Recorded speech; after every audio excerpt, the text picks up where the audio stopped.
Welcome to this Filr web user video on changing a local or indeed an external user's password. My name's Robin Redgrave and I'm a solutions consultant based out of the UK. So what we're going to go through now is not necessarily the way everyone will change a password, and I'll explain that in a moment. So this is just for some users that are classed as local or external users in the Filr environment and how they can change their password. But for the vast majority, you're going to be using your corporate account and your corporate password. So you'll need to change your password through whatever mechanism is in place for changing that password. Let me just show you what I mean.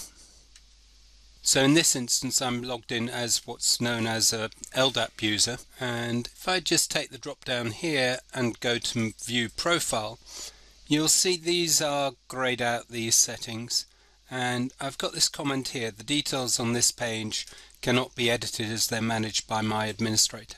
So I can't actually change my password through this interface here.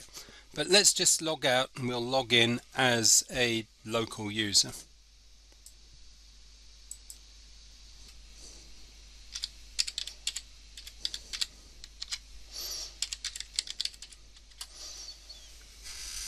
So here I'll just go to the same menu I did before, take the drop down, I'm going to take this option view profile, and you can see here, apart from the user ID, things are not grayed out and I can change a few things here.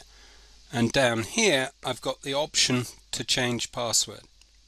So if I come in here, I can type in my current password and I can type in my new password, and then I can just say update password, and there we go.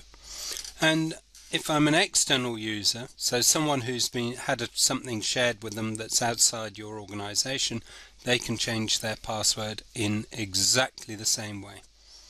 Hopefully that's just quickly explained how you can change your password depending on what user type you are in the Filr environment. Thank you for listening.